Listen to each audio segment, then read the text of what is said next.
One of my favorite things about knowing how to do interior wrap film is the fact that you can always customize anything that you buy so it matches. So in this case, this mirror comes straight from IKEA, had a dark wood finish, and it doesn't match the wrapped wall, but not a problem. You just take some scraps from the wall, wrap the mirror, and voila, it matches. One thing I want you to pay attention to is on this mirror that came from IKEA, it actually has seams in it, so they butt jointed it. So you can see on the other side there's a seam, and it's not even symmetrical. There's another seam on the other side, so the grain doesn't even match up, and people are buying it like crazy. So it never has to be absolutely perfect seamless, but I'm going to make it pretty darn close, but just keep that in mind. So I want to find the middle point, and I'm going to hide my seam pretty close to the middle point. But that being said, let's focus on prep right now. And I'm taking masking tape, and the surface energy of mirror obviously is super high. The adhesive on interior film is super aggressive, terrible combination. So neutralize it with masking tape. Now I'm going to come in and clean it, and even though this is brand new, definitely want to think from like, let's say, the manufacturing process at IKEA. They probably put some kind of finish on there, so I want to take it off with a degreaser. And now here, because it's wood, I want to raise the surface energy and coming back in with an adhesive promoter and focusing on the edge. Now keep in mind, I'll be wrapping this frame around with two pieces. I'm going to take the main piece and wrap it around the top edge, and I always like to speed up the process in terms of the adhesive promoter drying, so I hit it with heat. Now I can get into getting the main piece ready for install. So basically cut it. I want to make sure the grain goes nice and uniform all the way around. So I cut a piece that's going to be for both the inside and outside section here. Make sure it's in the right place. Use a marker now so I have a good idea of exactly where I want to cut it. Now once I have everything set, come into a cutting mat that's in the workspace. With interior wrap film, always a good idea to have that cutting mat that size.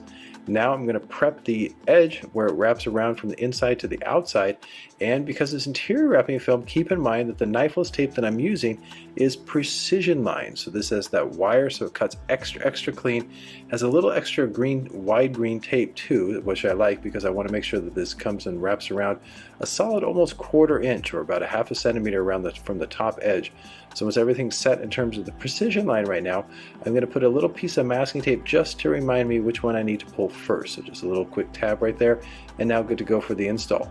This install is fairly straightforward for the most part, but it can be a little tricky just because you want to make sure that this piece goes right into the gap where the mirror is. I do not want to cut on this area because it's a very tricky, tight gap. So for me, I'm taking advantage of the fact that the edge that I'm pulling apart right now or taking off right now is straight at the bottom. So if I get this correct right now, that edge does not have to be cut and it fits right in there like a puzzle piece. It does look like it's straight, but it has a bit of a curve to it. So right now I really want to make sure I keep the liner just coming off, but I don't want to get too greedy. Then as soon as I get to the other side, if I let it go straight right now, you see that it actually kind of rises up right there at the edge, which I'm not super happy about, but it's just a natural kind of occurrence as you go around a circle like this. So I cut the material so make it a little shorter and easier to manipulate. Pick the material back up, and I'm going to cut it short just right here where I think the overlap is going to go. So here, instead of sticking with, let's say, an 8-inch wide piece, or let's say 20 centimeters, I'm actually going to make it much smaller, and I'm going to make a little tiny relief cut right there where I thought it was just starting to come up. Right there, boom. So now I can relax the material and kind of feed it down. So I really want you to pay attention to the kind of like problem solving as I go around and kind of tweaking the material so it kind of really kind of pivots into that edge without having to cut. Definitely want to avoid cutting right now and take advantage of the kind of the straight edge at the bottom. So making the panel smaller, making some relief cuts and kind of guiding the material into this edge. Got my application glove on and just really making sure it goes into that gap. So picking up kind of quick and short, and then boom, it fits right in the gap, nice and uniform side to side. So making a slight modification now means that boom, no need to cut. Everything fits in there like a puzzle piece. Good to go. And that masking tape, absolutely essential right now. So now that the edge is sealed and dealed, I'm going to take a little piece of masking tape, and I want this overlap to be super uniform. So I do want to create a little bit of an overlap there. Don't want to create a butt joint just because I want to make sure that this material holds for the long term. So here, basically going to cut right alongside the masking tape right there. I knew where the edge was. And then once I make that cut, pull the excess film off and boom. So everything's very easy and straightforward. Love that masking tape there. And now what I want you to pay attention to is how I form the material around the edge. So basically I'm going to give it a kiss of heat right now and just relax it to the top edge, and not going to get too greedy and just kind of try to do everything in one shot. Basically kind of form the film in just to the top edge, very critical just to form it to the top edge. Because what you want to think about is I'm actually kind of stretching it to get to the top edge, and you'll see how I take advantage of that when I try to wrap around to the other side. So again, give it a kiss of heat, form the film around that top ridge so the freehand kind of keeps nice even tension, and then I'm basically just going to do a full 360. So kiss of heat, make sure you put the heat gun down evenly on the surface, because you're working interior, the tip of the heat gun can get hot, especially if it doesn't have a protector on there. So always want to avoid any type of burns in the surface. Now that everything's nice and smooth on the top ridge right now, I want to form the film around to the knifeless tape. So I give it a kiss of heat, relax it right to that edge, and then once I get to the very first tip, I'm going to make a relief cut. And this relief cut is absolutely critical to really relax it, as it makes that transition from the inside to the outside. This particular film that I'm putting on comes from Cover Styles, an interior film, and its calendar, so very important to relax it. This particular film is around 8 mil thick, so that combination of thickness and calendar film, really want to make sure you relax it in stages. So here at the very edge right now, I'm going to kiss it with heat, and you see how that material is just really kind of relaxing right to the knifeless tape, so kind of almost using that cold pre-stretch or zero stretch just to take it to the knifeless tape. I'm going to do a full 360, so you can see how I pick it up, kiss it with heat, and it's actually in many ways just kind of wraps itself right there on the edge, so you can get it goes super uniform, no tension right there. I lightly hold it and just take it right to the knifeless tape, so just a great, good, solid technique. So it's not a super fast install, it's very methodical, but I love the payoff because I can see the transformation, and I love the fact that it's kind of going to match the wall, so there's always that kind of little carrot as you install this. But I actually am not super stressed too, because in many ways the material right now especially is doing the heavy lifting. It's shrinking back right into place, and then as long as I'm extra thorough and I don't try to bite off more than I can chew, I got the super high quality and that extra long-term hold. So once everything's set there, now I'm going to release the precision line. I do love the precision line. It cuts super clean, so I make sure I keep my pull perpendicular so the cut is extra sharp. Then once that's set, now I can release the excess film. One great thing about precision line is it's encapsulated, so it comes off in one piece as opposed to two pieces. So once all the excess film has been removed, then it's just all about coming in and sealing the deal, which I do. And you can see in one steady workflow right now, I just basically set the squeegee up, get the side locked in, and just basically just turn the mirror. Everything's set, and it just spins on that cutting mat, so there's no chance of damaging the table that was wrapped earlier. And that concludes part one of wrapping this IKEA mirror with interior wrapping film. So I hope you picked up a lot of great tips and tricks, and be sure to check out part two, and that's where I really take advantage of zero stretch. Thanks for watching. Justin Pate.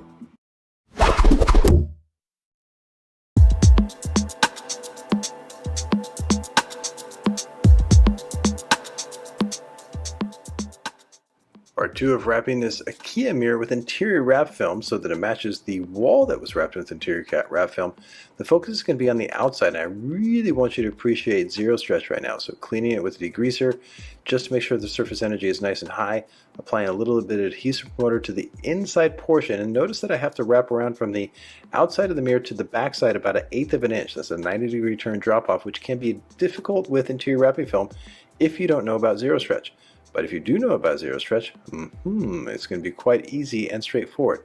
So that being said, now that the prep is done in terms of cleaning and adhesive promoter, I'm laying precision line right where the first piece came and wrapped around from the inside to the outside. So this is going to be a baby overlap, and it's going to disappear on the body line. So once that's set, I'm going to take the piece of interior film, basically start at the overlap on the inside portion, and as I pull the piece around the outside, I really want you to appreciate right now that I'm actually pulling quite hard. So it doesn't look like I'm pulling hard, but I pull hard and then I squeegee. And the reason why is I want to stretch the film a little bit, and also keep in mind that the interior wrapping film right now shrinks in a certain direction. So it definitely shrinks kind of side to side, and I really want that to happen because when I get to the back, you're going to see that it's actually going to wrap itself, which is going to be really cool. So it's all about the prep right now, pulling hard and then really squeezing hard to create a little bit of energy in the film, which already has quite a bit of energy in it. So I don't zero stretch it ahead of time. I want to take advantage of that shrink once I get to the install. But before I do that right now, I'm going to make a little cut right now just to expose the precision line, and I'll focus by cutting the outside first. So this is where the overlap is going to be. So I always want to pull this so I can lay the mirror facing down when I get to the top section so it can shrink around. So I pull the precision line, and I love the precision line, how it cuts through interior film. This particular one from Cover Style is around 8 mil thick. You can see that wire really bunches up once you make the cut. pull the excess film aside, and it'll come back immediately with heat just to seal the deal. And I love how that edge just totally disappears into the body line and goes with the grain of the wood. That's very important too in terms of hiding that overlap. Now we get to the piece where it shrinks on the back. So this is Zero Stretch in all its glory right now. And to prep Zero Stretch right now, I'm just picking the material film, the interior film, off the back section right now. So I want to make sure it's nice and loose, because the whole point right now is really allowing it to shrink to the backside. Normally that 90-degree turn would put a lot of intense pressure on the interior film right now, but because I kind of stretched it a little bit ahead of time and I know how the interior film is going to shrink, look what it does right now. As I heat it right now, it literally wraps the back of the mirror for me. I don't do anything. I don't have to pull it. I don't have to force it onto the surface. The heat literally shrinks it on. And notice I have the heat gun kind of facing towards the edge. And as I heat it, it literally goes whoop, just right to the back. And what I love about it is that just super long-term hold. I know that if the material shrinks to the backside, there's no tension at all. So it's very easy and straightforward. So kiss it with heat and you see it just sit down, just boom. And it's all about prepping it a little bit in terms of the install at the beginning, but also going with the direction and knowing that the material has actually quite a bit of energy in it from the manufacturer. So I'm using this to my advantage right now, and look how easy it is to wrap the material to the backside. The material is doing all the heavy lifting for me, and again, that's the beauty of Zero Stretch and the Wrap Matrix. What we're trying to push on the Wrap Institute these days is, wow, if you really truly understand the material on a very deep level, you can really make it do all the hard work for you, and that's definitely the name of the game, because if material can do the hard work for you, wow, your every day for the install feels more and more like a vacation, which is how it should be. So now that everything's shrunk back to the underside right now, very important right now to come back in and squeegee it. So basically right now I'm running my finger around the edge just to make sure it's 100% uniform, and I always want to make sure, don't trust that it's sucked back onto the backside. You really kind of want to force it to that edge. And now that it's on the edge, here I'm taking the hard side of the squeegee and forming it into the gap. So this is the gap where kind of like the main surface ends and then that kind of raw wood on the backside begins. So very important to kind of set that up. So just do a full 360 right now to make sure it's 100% up, set in the ridge right now. So once it's in the ridge, click the blade so it's extra sharp. And very important right now to get a good body position here and just get the tip of the blade in that groove and just basically do a full 360. So you can see if you get the right angle right now, it goes right into that groove, and especially since everything was set up uniformly, it cuts nice and clean. So it's all about having great body position and just going with the flow. So instead of forcing a cut right there, I take a few seconds to rotate the mirror so it feels comfortable again. Once I get to a point where I feel like I'm forcing a cut, rotate it, and just all about having good discipline here. But you can see that it has nice, good workflow, but zero tension on this backside here. So super high focus, and that little bit of adhesive promoter on the backside there helps a lot as well, just because I'm wrapping wood. But once I make that cut, again, 360, everything's nice and straightforward. Once that cut, final finish right there, pull the excess film away, and boom. So just no fingers, no tension, no nothing. Once I remove that excess film, it immediately goes in the trash right underneath the table, so your workspace always has to be super clean. So once that's set, now just coming back in and sealing the deal with the hard side of the squeegee. So the hard side of the squeegee sets it up, make the cut, hard side of the squeegee seals the deal. So you can see nice high workflow, and again you see great super high quality thanks to Zero Stretch and the Wrap Matrix. So I'm going to flip it over right now, and always want to finish strong, so double and triple check that that overlap is nice and smooth. Don't assume that it's smooth. Now that it's good, now it's about ready, almost client ready to go back on the fireplace area. So want to make sure you spray the glass down so there's no marks, no nothing from the install. So definitely a two-piece install is the way to go. Maybe could have done a one-piece install, but I think how good that overlap looks on the body line, it just ensures that good long-term hold. And then here's a shot of the final result. So just in a matter of a few minutes, you can customize an IKEA mirror, one that's dark wood that doesn't match the interior, to one that matches the interior perfectly, and it's definitely going to hold for the long term, super smooth and straightforward. So I hope you appreciate this video and allows you to customize your interior wraps to the one of your dreams. Thanks for watching. Justin Pate.